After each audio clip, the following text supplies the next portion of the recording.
Thank you. Well, thank you, David and Jennifer, for having me here. And we're going to start out with my first and last commercial. The presentation that I'm going to give you are taken from 5 books. They're up here on the screen: Reich of the Black Sun, The SS Brotherhood of the Bell, Secrets of the Unified Field, The Philosopher's Stone, and the 5th book in the series that deals with this project is called The Nazi International. So that's my first and last commercial.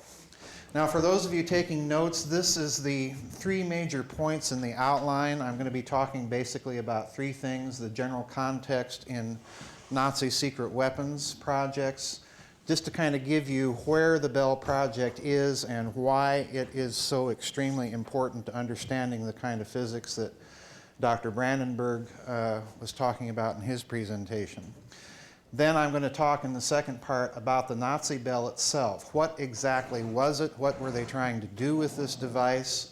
And then in the third project, the all-important question of where exactly did this thing go?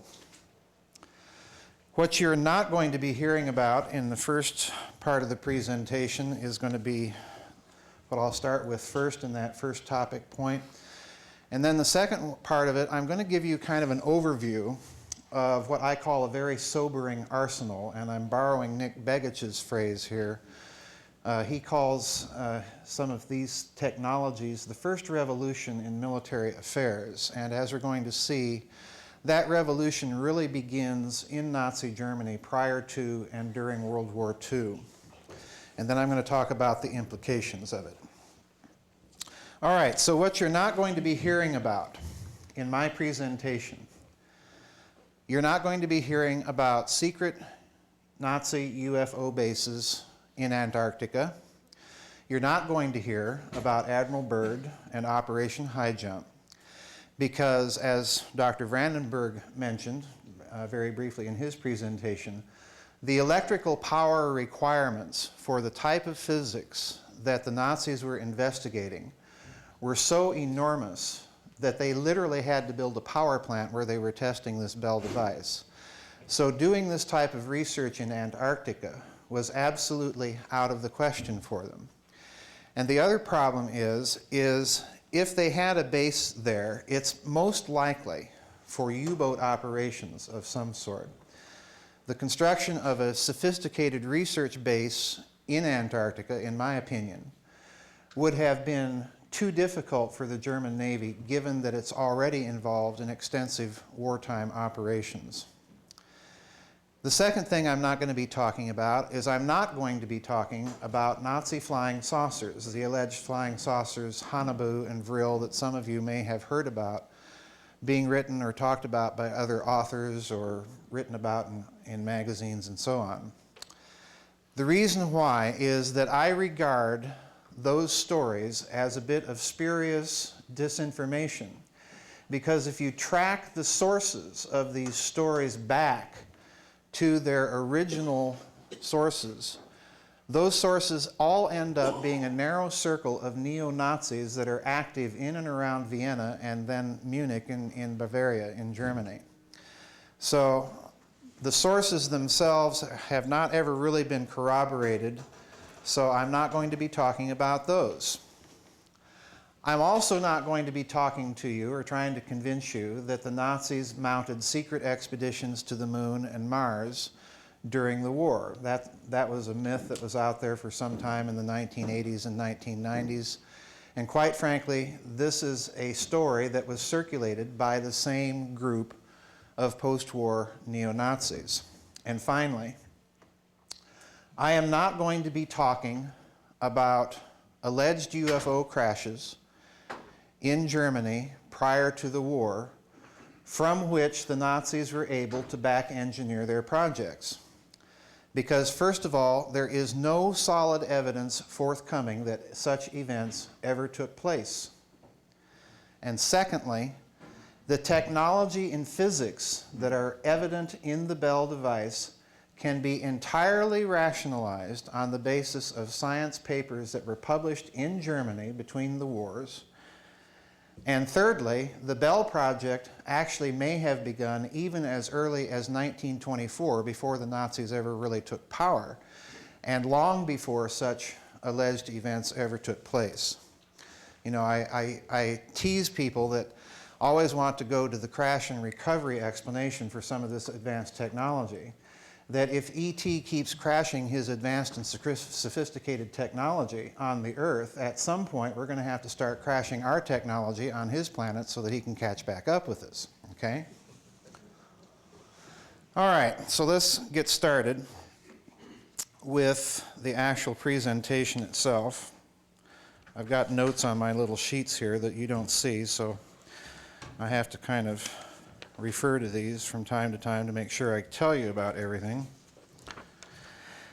On May 8th, the day that the Third Reich actually surrenders, Nazi Germany had invented virtually all of the component weapons systems and military doctrines of modern warfare, and had even deployed some of them. From jet fighters, here you see a Messerschmitt 262 that became operational in 1944. And the bad news is, folks, is that Adolf Hitler, when he first saw this plane fly in 1941, said that he wanted it to be a bomber. So that delayed the production of this fighter, which could have entered service operationally as early as 1942. So if you can imagine, had that happened, our piston engine fighters would have been confronted with something that was, for the Allies at least, still on the drawing board and wouldn't actually enter Allied service until after the war was over in 1946. That's how far ahead they were in terms of aeronautics. To primitive cruise missiles, here you see a V-1 buzz bomb being air-launched by a Heinkel 111 medium bomber. To mobile ballistic missiles and launching systems. And this is really interesting. To mobile over-the-horizon phased array radars. Now, why is that so significant? It's significant because a phased array radar uses several antennas to interfere the radio signal and thus bend it over the curvature of the Earth.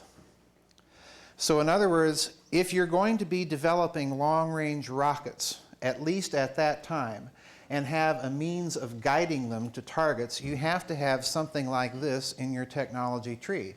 And of course, the target that they're developing all this for is us. To second-generation digital computers. This is a computer that was operational in the Deutsche Reichspost. It was designed by a German engineer by the name of Konrad Zuse. It was operational in the Deutsche Reichspost about 1943. This computer, incidentally, had about the same computing power as the post-war American ENIAC computer, and it was about half the size. Now that's significant because, we'll get to it in a moment, they also had developed and deployed during the war infrared night sight vision on some of their tanks. Here you see a Panther medium tank, a bad piece of work to begin with if you happen to run into one, with an infrared sight. These were actually deployed, a battalion of them were deployed during the Battle of the Bulge in 1944. We had the unfortunate circumstance to run into a bunch of these things with this night sight, and you can imagine the predictable results. Now look at this. This is a German television camera that was used during the 1936 Berlin Olympics. And as you probably know, many of you have probably seen the movie Contact. It actually begins with the contact beaming back to Earth, the television signal of Hitler on television giving the opening address to the Munich Olympics there in Berlin. But as you can see from this photo, this television camera is a rather large and clunky affair. But by the end of the war, the Germans had been successful in miniaturizing that television camera to something that could fit in a little bit larger than a shoebox. Now, all that implies, the computer I showed you, the television camera, and this little miniature shoebox camera, television camera, implies a tremendous degree of electronic miniaturization that took place during World War II, and that requires this.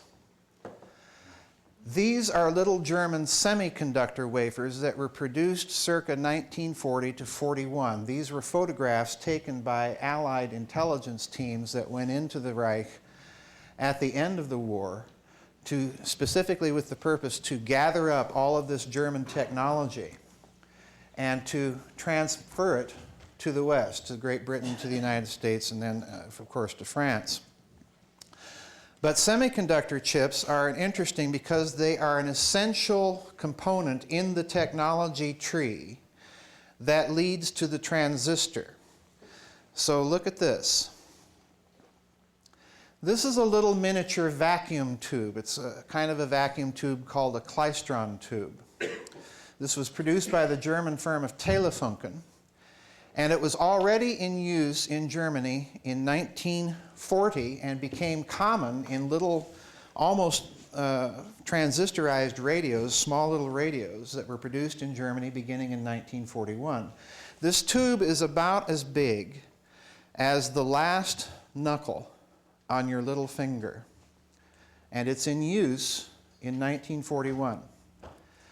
The American and British equivalent of that tube at the end of the war was 10 times larger. So they are making tremendous and leaping bounds in the miniaturization of electronics. And obviously the purpose is they're reducing as much of the weight that they can on their rockets, and for a very significant purpose. Because if you're going to wed atomic bombs to your rockets, A-bombs back then are very heavy pieces of machinery. So this is all being very deliberately and carefully rationalized by the Nazis in order to make all of their advanced technology practically feasible. Now, just as a little aside, this is very interesting to me. You all may remember during the first Gulf War the various press conferences that were given by General Norman Schwarzkopf, where they would show you television camera footage from American and British smart bombs being unerringly guided with precision to Iraqi bunkers and blowing them up. I remember one very famous conference where General Schwarzkopf had noticed this Iraqi man running across a bridge as one of these smart bombs is being guided to blow up this bridge. And of course, it hits dead on the bridge. Well, look at this. This is television camera footage from a 1945 test of a German surface-to-air missile called Tonne. It was tested in March of 1945.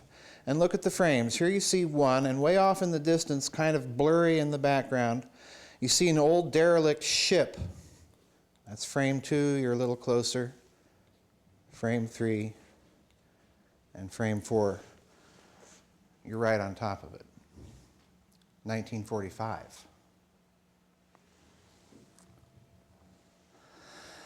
Now, this is really interesting to me, because I had originally considered this idea for my book, Reich of the Black Sun, and rejected it because I could not find proof. And the idea was, it's been circulated for many years, is that the Nazis may have actually been working on lasers. And then I found this document. This document is really a memorandum that's drawn up by some unnamed German scientist who is going to be briefing a Luftwaffe field marshal on a secret project that so far has been successful.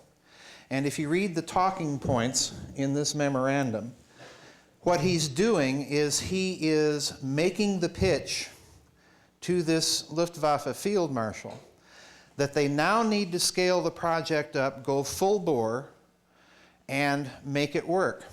But right down here, in point number 17, the very bottom point, this scientist uses the phrase Kaskadenprinzip, or in English, cascade principle. Now, friends, in the 1940s, the term laser didn't exist, but the physics for it did. And the precise principle on which a laser works is precisely the principle of photon cascade. And that's exactly what you find the German scientists writing about at that time. And that's exactly what you see this scientist talking about in this memorandum.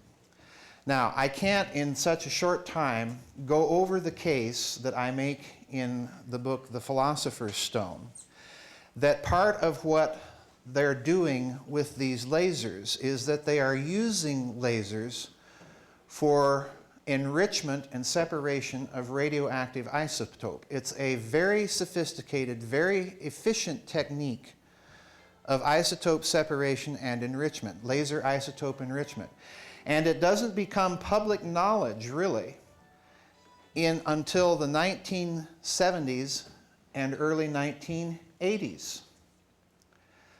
But I can assure you that there is documentation that exists that the German scientists had figured out that if they could come up with a tunable laser, in other words, a laser that they can tune to different frequencies of light, and beam it through gaseous radioactive material, that they could enrich it to far greater purity than any other method known at that time. And I believe, incidentally, that this was all being conducted and done by the German firm of I.G. Farben. Many of you have probably heard of that firm, okay? So in other words, I am arguing the case that the Germans probably had a prototype technology during World War II that was 30 years in advance of any enrichment technology known to or even thought of by the Western Allies. And that means in turn that their atomic bomb program was much more sophisticated, much more advanced, and ultimately, as I argue in the first book in this series, Reich of the Black Sun, much more successful than the legend that we have been taught and told. Now bear that point about the A-bomb and the possibility that the Nazis were actually successful in getting it. Bear that point in mind, because it will become very important in a moment. One document that I found that was discovered by U.S. intelligence agents as they went into Nazi Germany referred to a project that the Germans were conducting that was had something to do with what they were calling optical telephony, okay?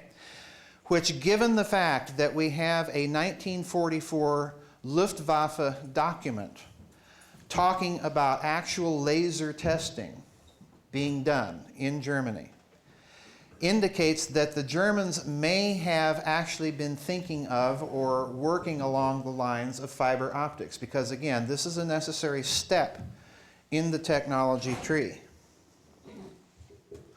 So what are the implications of what I'm telling you? I want to read a passage from Lieutenant Colonel Philip Corso's book, The Day After Roswell, which most of you are probably familiar with. And listen very carefully to what he says. Quote, "Today, items such as lasers, integrated circuitry, fiber optics networks, accelerated particle beam devices, and even the Kevlar material in bulletproof vests are all commonplace. Yet, the seeds for all of them were found in the alien crash of the alien craft at Roswell. In those confusing hours after the discovery of the crashed Roswell alien craft, the Army determined that in the absence of any other information, it had to be an extraterrestrial. Worse, the fact that this craft and other flying saucers had been surveilling our defensive installations and, listen, even seemed to evidence a technology we'd seen evidenced by the Nazis, caused the military to assume these flying saucers had hostile intentions. Now, I point this quotation out because, on the one hand, Colonel Corso is talking about the absence of evidence, and yet in self-contradictory fashion, he suggests that there's something Nazi-looking about this technology. So let's consider the specific list that he alleges was recovered from this allegedly extraterrestrial craft, and that he then, in turn, gradually seeded into American industry. He talks about lasers, integrated circuits, which implies in the development of the technology tree, transistors, and if you've read Corso, you'll recall that he spends a great deal of time emphasizing the fact that the transistor and its history is rather dubious and suspicious. And he writes it all down to the fact that, well, it ultimately comes from ET. He mentions fiber optics, particle accelerators, and Kevlar, but look at the list. For lasers, we have a 1944 memorandum drawn up by a Luftwaffe scientist that specifically mentions that the project that they're investigating involves the Kaskadenprinzip, the cascade principle, the very principle in use in lasers. As for integrated circuits and transistors, I've shown you that in 1940 they're producing semiconductor wafers, which is an essential step in the technology tree to the transistor. And I've shown you that little miniature klystron tube that resulted from that research, which is definitely, again, a step on the way to the transistor. He mentions fiber optics, but we found in the evidence a document referring to something that the Germans are calling optical telephony. He mentions particle accelerators, and what I didn't mention is that this 1944 Luftwaffe document, the same one that describes the very same principle in use in lasers, mentions the very interesting fact that the way they're going to pump the lasing cavity itself is by use of radio resonance linear particle accelerators. Widerrede accelerators are known as. So in other words, with the exception of lowly Kevlar, all of the other technologies mentioned by Corso as examples of extraterrestrial technology have some clear antecedent in the technology tree that comes from Nazi Germany. To put it succinctly, nothing about the technology mentioned by Corso is exotic enough to be extraterrestrial. But it is exotic enough to be Nazi. Now, what are the implications of this? Why am I bothering to go through all of this exotic technology, all this research? And trust me, friends, we've just barely skimmed the surface. And assume, for the sake of argument, that their atomic bomb program was successful, contrary to everything that you've been told and taught. Assume that for the sake of argument. I argue the case in the first book, incidentally. If none of those technologies warranted the extremely high classification within the Third Reich of Kriegsentscheidend, which means war decisive, Not even the atom bomb merited that classification. Then what did? And the answer, of course, is the Nazi bell. So I'm going to talk about these 9 points in this part of the presentation. And folks, I realize I'm going at breakneck speed here. I did this presentation in Laughlin, Nevada. It took me 3 hours. So you're getting a real Cliff Notes version of this. But we're going to talk about these 9 points. That's why I took five books to tell this story. The bell was codenamed under a variety of names, and its various components or compartments each had different code names. The overall project was called Project Chronos, or Project Time, or depending on how you translate the Greek there, Project Saturn. The power plant for this device was codenamed Project Charité Anlage, which was the name of a very famous hospital in Berlin at the time. Now file that code name away, Project Charité Anlage, because it is a crucial data point that is going to tell you what happened to the bell after the war. And that's the really bad news, by the way. At some point in the mid-1940s, the Nazis split the project into 2 components, a physics component and a medical component. And we'll find out why in a little bit. But the physics component, after the project was split into these 2 branches, was called Das Laternenträger-Projekt, which means the Lantern Bearer Project, or if you want to translate very loosely, the Light Bearer Project, and extending the metaphor, Project Lucifer. Now, the dimensions and shape of the bell, it's called the bell very obviously because it's shaped like a bell. It stood about 12 to 15 feet high and was about 9 to 12 feet wide. It was made apparently out of either a ceramic material or some sort of ceramic metal. That was the outer casing. And around the outer casing, it had numerous electrical ports for extremely high voltage electricity. Okay, that's your power requirement here, and we're going to see just how enormous it was in just a second.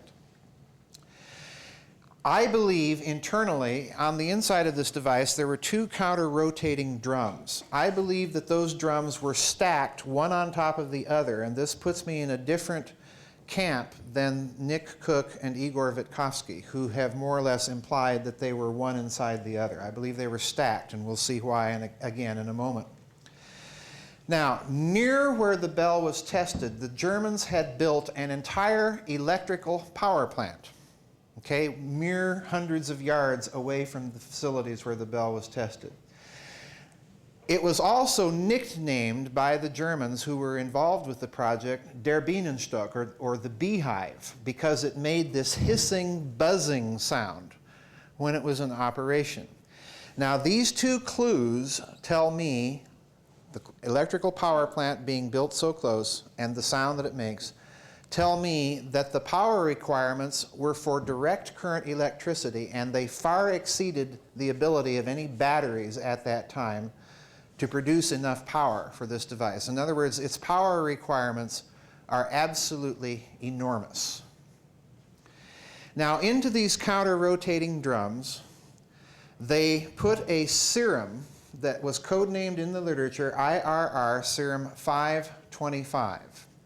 It was put into these drums, and as the drums were spun up, then, of course, the centrifugal force will take that material and coat the insides of these drums, and it will also, the shear inertial forces will also line up the rotation of all the atoms and molecules in that serum along the same plane of rotation, okay? So the mechanical part of the physics of this device is very, very important. The color of this serum was a kind of a dark reddish maroon purple color. And it was described as being kind of a heavy liquid goo.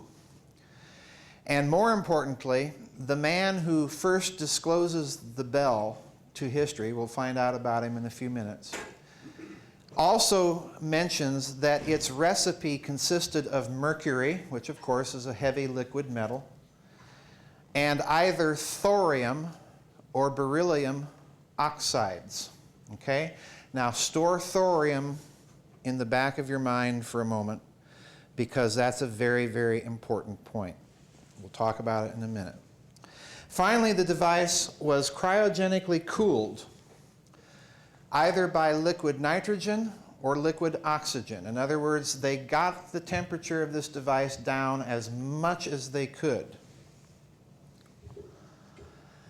It's tested in underground sites and partly above ground on various occasions in a German town called Ludwigsdorf, very remote area of a province of Germany called Silesia. Now, if you don't know where Silesia is, if you look at a pre-war map of Germany, there's kind of a little finger that sticks down between Poland and Czechoslovakia. That's Silesia. Okay, it's kind of a rugged area, rugged, mountainous, and lots of forests. When it was tested underground, it was tested in a room that was lined with ceramic bricks, and these in turn were covered with rubber mats. And after each test of this device, those rubber mats were removed by concentration camp laborers and then burnt, and then the room was scrubbed down with brine. And this suggests that this device is putting out extreme radioactivity, and we'll find out why this is so in a moment. And then, of course, I've mentioned the proximity of an entire electrical power plant at these facilities. Now, the headquarters of the project was here. This is Schloss Fürstenstein, and if you look carefully, you can kind of see it's partly a medieval castle, and then you have some later Renaissance and Baroque additions to it. It sits on a hill, kind of a rugged crag, actually. And beneath this hill here, in this castle, the SS had built a literal rat's run of tunnels and galleries and bunkers and so on. But this is where the headquarters of the Bell Project was. This is another part of the facilities where the Bell was tested. I call this the hinge. Igor Vitkovsky and Nick Cook call it the fly trap. But whatever you call it, this is an interesting structure. You can't see it in the picture. It's about 50 feet wide, maybe 30 feet or so tall. This is very heavy reinforced concrete, all of this. And around the ring at the top, there are very heavy-duty steel fasteners that are still there. You can still see these things. Some of them have been actually sheared off, broken off. This whole structure sits in a pool or a basin, you can't see it, that's about 4 feet deep, and then around the outside of this whole structure are, again, ports for heavy-duty electrical cabling.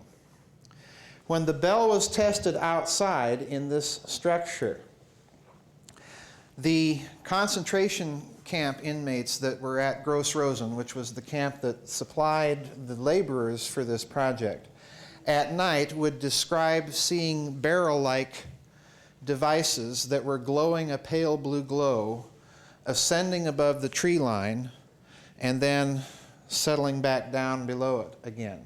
So in other words, you have eyewitness testimony that says that this device levitated, okay? Now, I'm still laying out all the data points. We'll tie it all together and find out what it means in a moment. There were 3 departments of the SS that were connected with the Bell Project. And each of these departments of the SS had extremely high top secret clearances that were necessary to even know about their existence. The first department was called the SS Entwicklungsstelle 4, or Development Area 4. And the mission brief of this department is very interesting. Listen carefully. The mission brief was to make Nazi Germany energy independent by investigating zero-point energy. So this was the department in Nazi Germany that, believe it or not, was in the 1930s and 40s conducting controlled fusion research.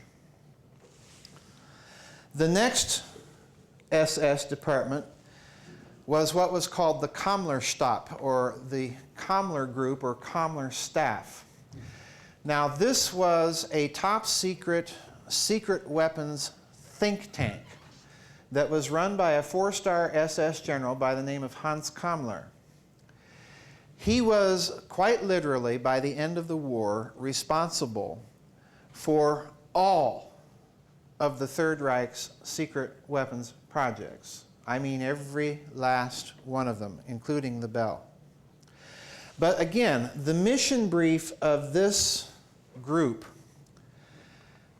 Kammler had recruited scientists from all over Nazi Germany and then later occupied Europe and told them an interesting thing. He freed them from the constraints of Nazi Party ideology, and he said, I want you to brainstorm your way to second, third, and fourth generation weapons systems and work out the detailed technology trees from how to get from here to there. And he went further. He created a top secret scientific journal that allowed these scientists to circulate their papers, their research, to each other. So one of the key things about the Kammler Group is that you will find it taking all of these very strange and exotic technologies and combining them in very novel ways. So this is the group that's actually coordinating secret weapons research. The final group of the SS is this department called Forschung, Entwicklung und Patente, or the FEP as it was known. And that simply stands for Research, Development, and Patents. Now, the mission brief of this department of the SS was to scour all of the patent applications inside the Third Reich, and then, of course, later occupied Europe, and to pull any patent that had anything to do with the mission brief of these other two departments, and then pass that patent along to those two departments. Now, one final note. I want to talk about some of the personnel that we know to have been involved with the Bell Project. And trust me here, folks, there were at least 60 to 100 scientists and technicians involved with the project, and we know of about 10 of them. That's how tight the security on this thing was. But one person that was involved in the medical aspect of this project, trying to figure out ways to limit the effects of this device on living beings, was the infamous Dr. Hubertus Strugholt. Okay? He was headquartered at Schloss Fürstenstein, and he later is brought to this country as one of the leading scientists helping NASA set up its whole space medicine department. He's one of the Bell scientists. But here's the good news. This fellow here fascinates me. His name is Dr. Kurt Davis. He was a senior flight administrator at Cape Canaveral during the Apollo program. He's standing next to his good friend, you probably all recognize him, Dr. Werner von Braun. And of course, as you can see, they're behind glass, they've got their headphones on, and they're talking about something off in the distance. Well, oops, didn't mean to do that. Who's Dr. Davis? First of all, he's not a rocket scientist at all.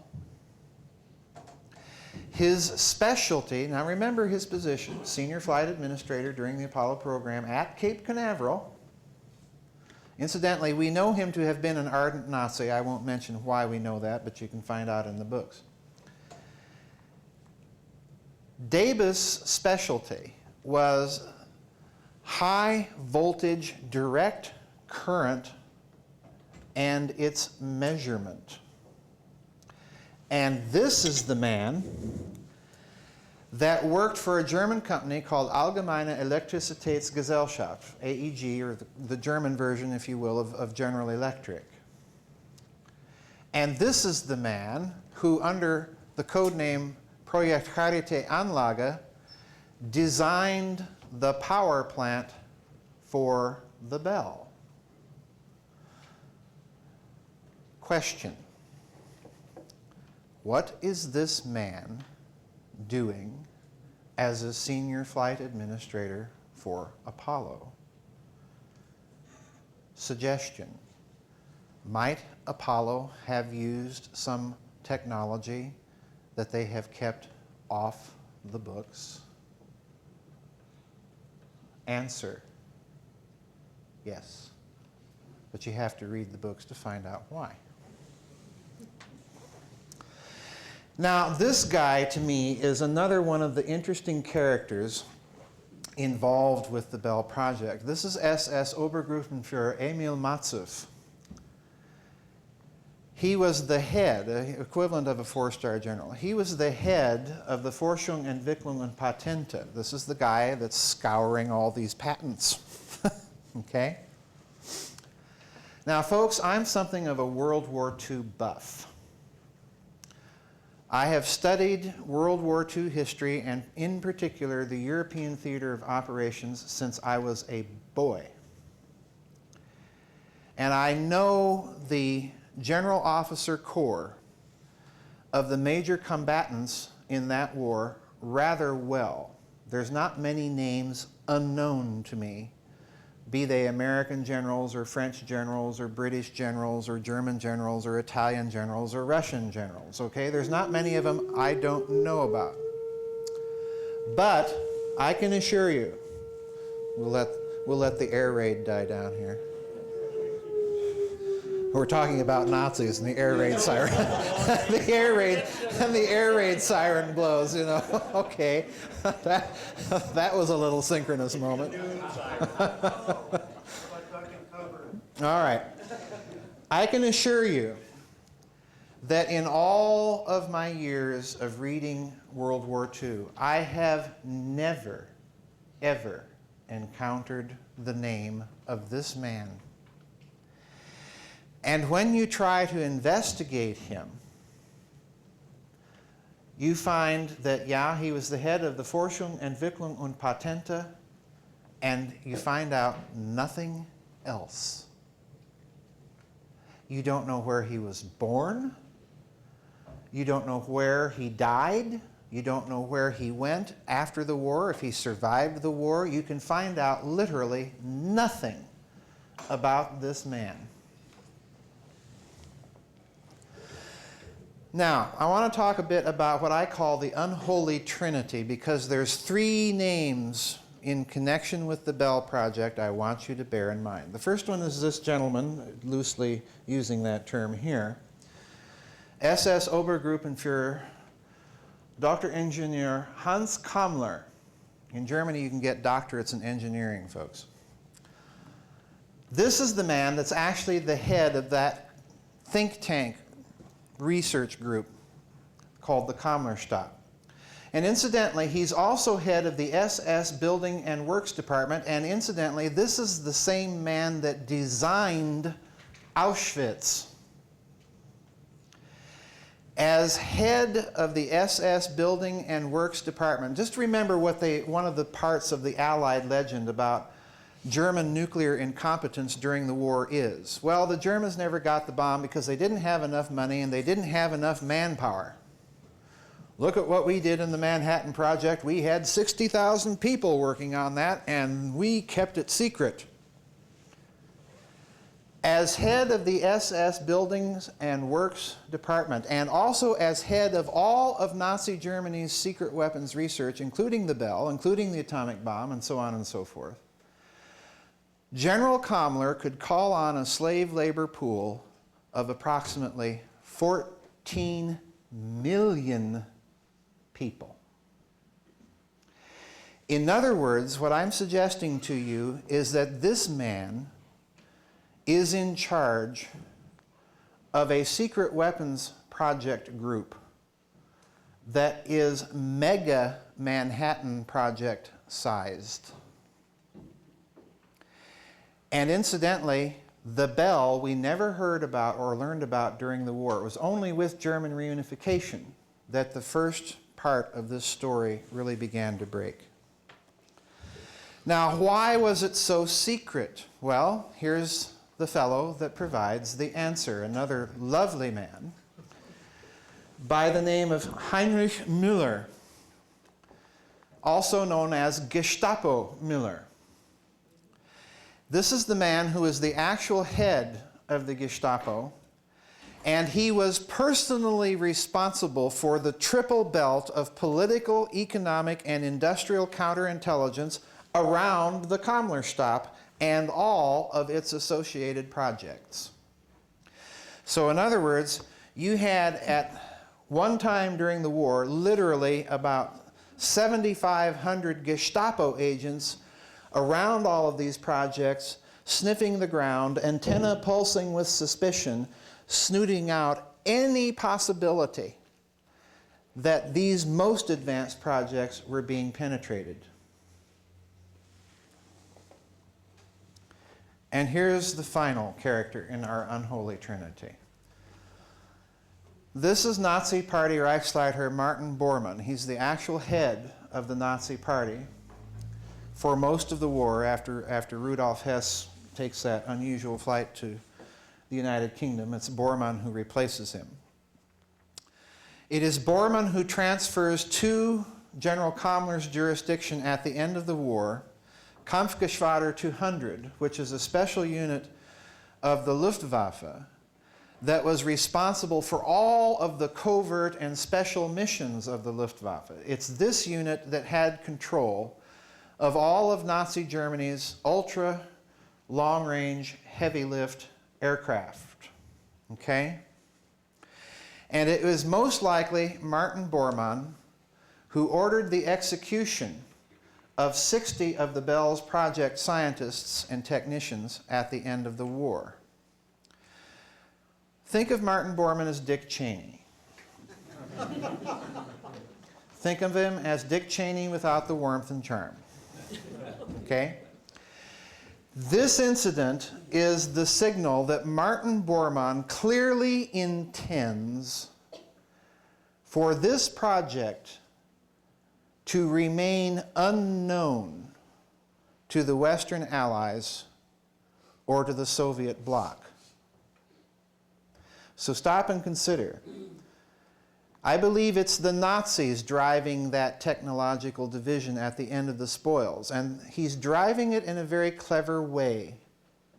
He's seeing to it that the United States and the Soviet Union get roughly an equal division of the technological spoils, the rockets, the jets, the computers. And if you read my books, he gives crucial atomic bomb components to the Manhattan Project, to the United States, in what can only be described as one of the most Byzantine deals made at the end of the war. But the bell he keeps to themselves. So, in my book, Secrets of the Unified Field, I wrote about these three men, and I'll read it to you, because it is my firm conviction, and I make the case in those books, that these three men escaped Nazi Germany. Bormann, Müller, and Kammler. It is an interesting and unholy trinity to contemplate, for in it, one discerns the outlines of a very sinister shadow. The shadow of a post-war Nazi international beginning to emerge. Consider, if there was to be a post-war Nazi international continuing to develop its own secret projects, it would need lots of money and someone who knew how to handle it, Bormann, or Dick Cheney without the warmth and charm.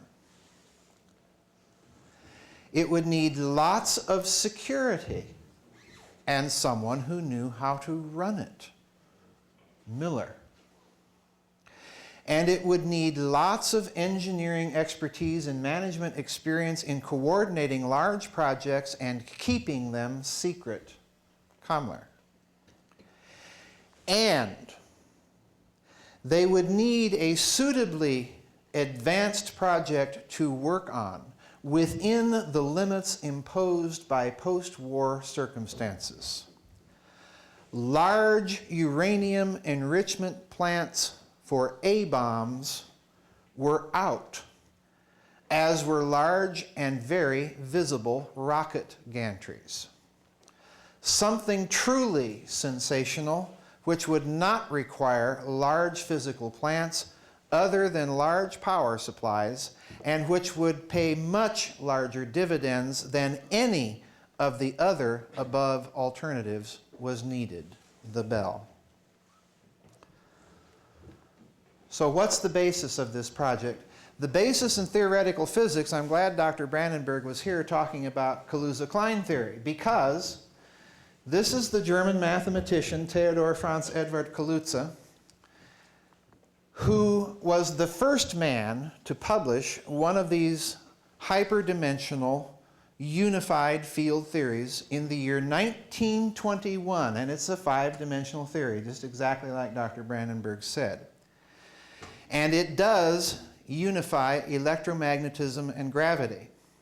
Now listen carefully, my friends, because modern theoretical physics, if you listen to Coast AM, you might have heard Dr. Michio Kaku talk on occasion, the founder of the absurdly over-dimensionalized string theory, okay?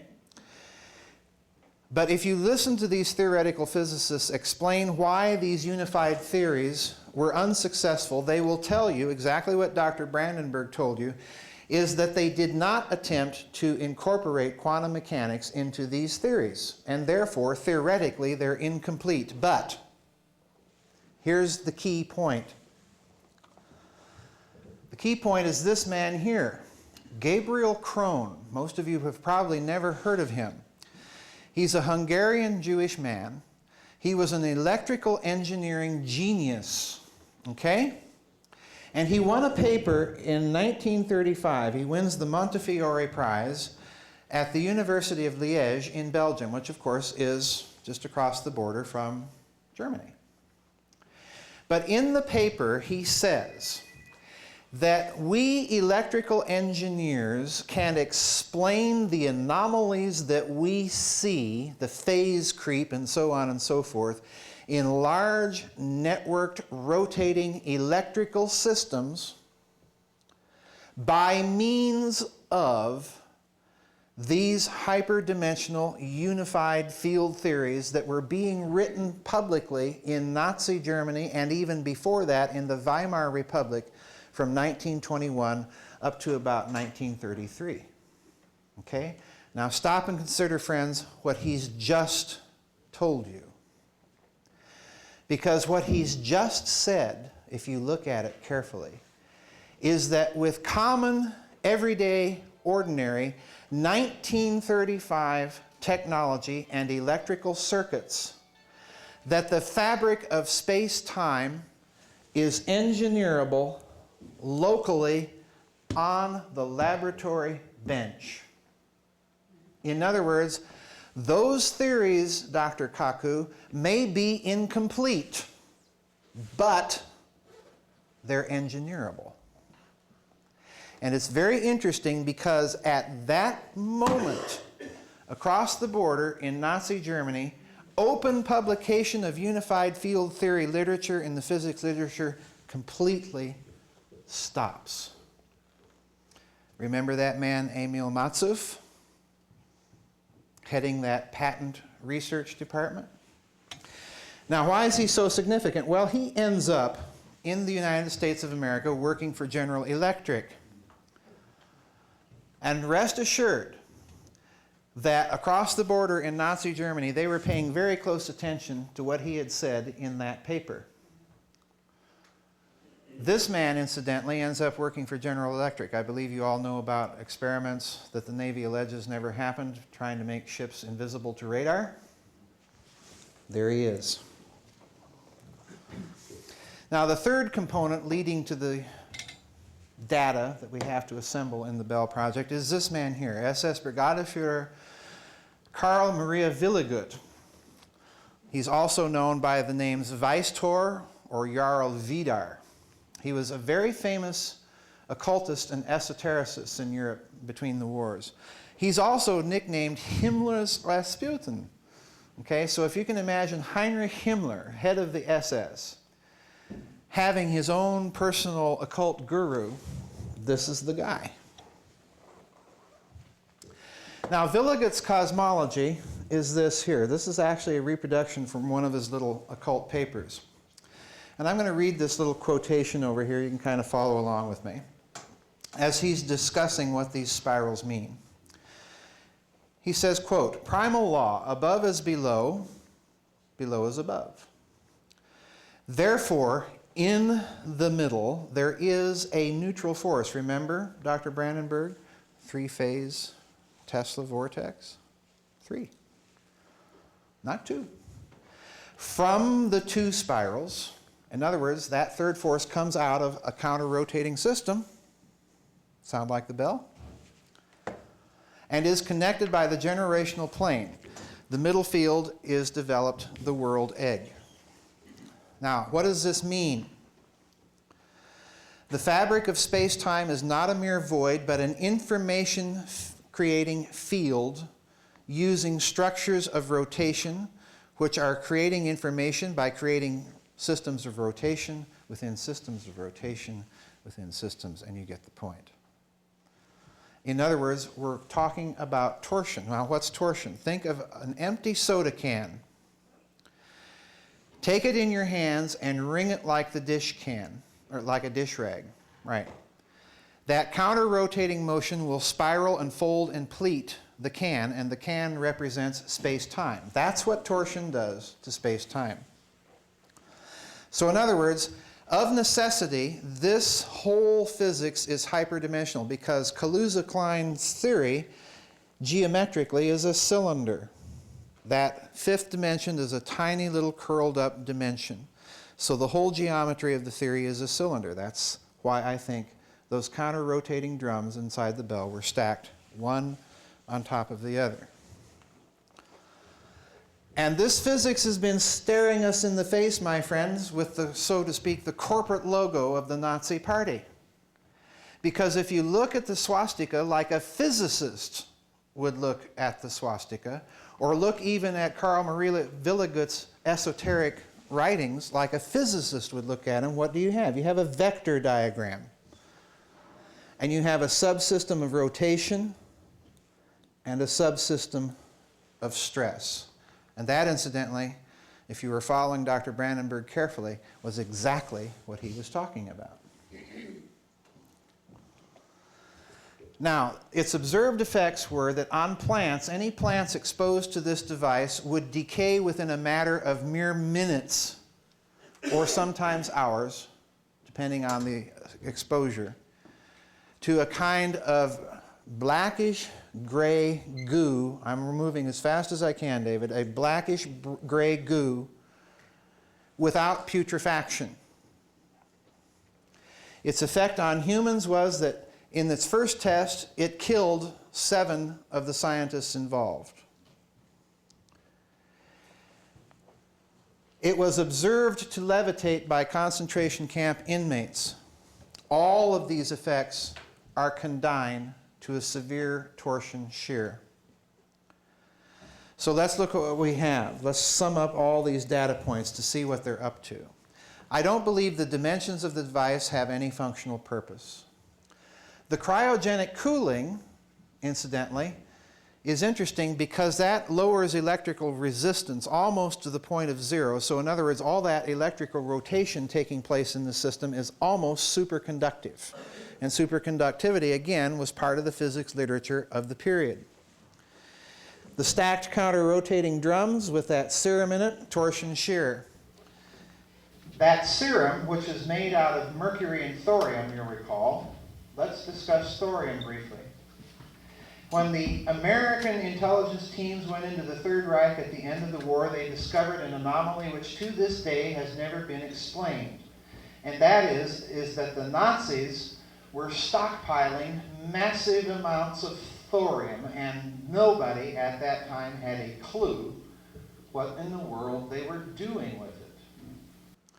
Well, thorium has an interesting isotope called thorium-229 isomer. An isomer is simply an isotope that the nucleus of the atom is in a state of extremely high spin, okay?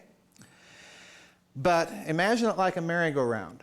If you de-excite, or in other words, suddenly stop that merry-go-round from its high state of spin, what will it do? It'll fly apart if you stop it fast enough.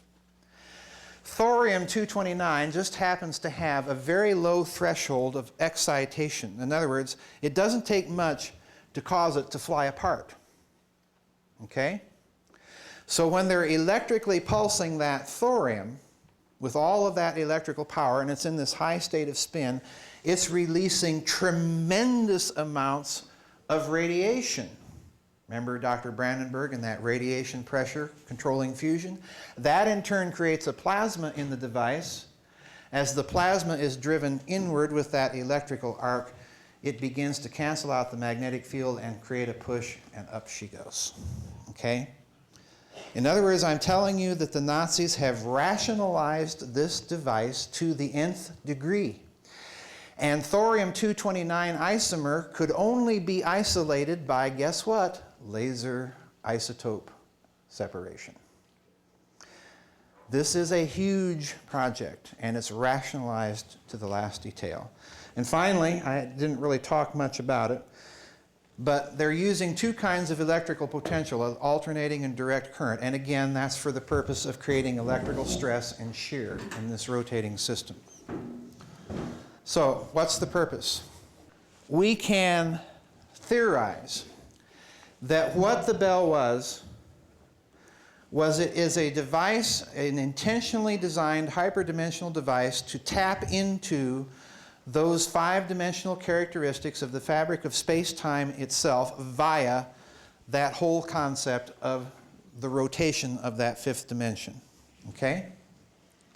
Thus, if this technology is successful, it leads simultaneously and at one and the same time to three things. Please understand that. Okay? It will lead to so-called free or zero-point energy technology. There's your energy independence for Nazi Germany. That's why that SS department is involved with this Bell project. Secondly, it leads to anti-gravity field propulsion, as we've seen with the levitation. And finally, here's the bad news, folks. If you weaponize this technology, you have your hands on a weaponization potential that would make a hydrogen bomb look like a kitchen match. That's why the Nazis classify this as kriegsentscheidend, far above a mere atomic bomb. Now, where did it go? We know about the Bell story because of this man here. This is SS Obergruppenführer Jakob Sporenberg. This is the man that was tasked by Martin Bormann with murdering the 60 scientists and technicians at the end of the war to prevent them from falling into Soviet or Allied hands and talking about it. So in other words, again, Bormann clearly intends this project to remain absolutely secret and out of Allied hands. We know about it because Sporenberg was actually tried for these crimes by a Polish war crimes trial, and the affidavit, as the Iron Curtain collapsed, then came out into the public. That's why we know about this project at all. Now, as I noted, Bormann gave control of Luftwaffe Kampfgeschwader 200, which had control of Germany's ultra-heavy lift long-range aircraft, to General Kammler right toward the end of the war. Here you see one of them. This is a Junkers 6-engine 390, okay? This is an aircraft, listen carefully, that number one was one of the first aircraft in the world to be designed for mid-air refueling. Surprise! But also, even without that, this aircraft is capable of flying non-stop from Nazi Germany to Argentina. The last picture, incidentally, of a Junkers 390 was taken in Prague, where General Kammler's group was headquartered. This is Dr. Ronald Richter, with his little baby daughter at the time. He was the head of a secret fusion project in Argentina that was being sponsored by General Juan Peron, who at the time was, of course, the dictator of Argentina. And Peron inadvertently revealed the existence of this project when apparently Richter had some phenomenal test results. He shared them with General Peron, and Peron immediately called a press conference and announced to the world that Argentina had discovered the secret of the hydrogen bomb. Okay, this was before we had even exploded our own. Now, needless to say, Richter was roundly denounced in the American and British press for being a fraud. Okay? But 4 years later, very quietly, the United States Air Force sends people down to contact Richter because Peron has basically placed the man under house arrest in Buenos Aires. And trust me here, I'm skipping enormous amounts of this story. You have to read the book. But Peron had placed this man under house arrest, and the project, I believe, was closed down by the Nazis who were actually running it and moved elsewhere. Okay? That's the nutshell. But what Richter actually told the Americans was, I wasn't really doing nuclear fusion research at all, because in my research in Nazi Germany during 1936, I discovered a phenomenon that when plasmas are driven by shock waves, they seem to transduce more energy than you're putting into the plasma from the shock wave. In other words, Richter thought that a rotating stressed plasma would transduce the 0-point energy. So he told his American interrogators, that's what I was really investigating down here. But looky, looky. When Richter worked in Nazi Germany on this plasma research, look who he worked for. The Allgemeine Elektrizitätsgesellschaft. The same company that built the power plant for the Bell. And incidentally, he's working for this company that built the power plant for the Bell at the same time. And therefore, that would have meant he was working under Dr. Kurt Davis. Looky, looky. Additionally, Richter was working on a project that was codenamed Projekt Charité Anlage, which was one of the project code names for the Bell's power plant. In other words, friends, contrary to Nick Cook and Igor Witkowski, the United States of America and Great Britain didn't get the Bell. It went to Argentina. And it was, here's the bad news, it was real, honest to goodness, quite alive Nazis that were working on it. And we don't know what they did with it after they moved the project away from Peron's hands. And if that's not enough to convince you. This is a picture that was taken by one of my sources, a U.S. lieutenant commander from the U.S. Navy that's now retired. His name is Harry Cooper. He has a kind of a group of World War II veterans from all nations from their naval forces that get together and meet and discuss the war, including a lot of German naval veterans. But this is a photo that they took outside the remains of one of Dr. Richter's laboratories that Peron had built for him 900 miles out in the middle of nowhere southwest of Buenos Aires in Rio Negro province of Argentina, near a little town called San Carlos de Bariloche. And look what his Argentine guide is standing next to large metal drums. Remember those counter-rotating metal drums in the bell? And incidentally, looky, they have a shaft through them. And no one to this day knows what Richter was doing with these drums. People think, well, these were somehow fuel rod ports for a reactor. Well, I don't think so, because no reactor would require this sort of clumsy arrangement, at least not that at that day. So, final point. Where did it go? What's the rest of the story? Well, we simply do not know what happened to the bell after it was shut down, most likely by the Nazis themselves in Argentina in 1951.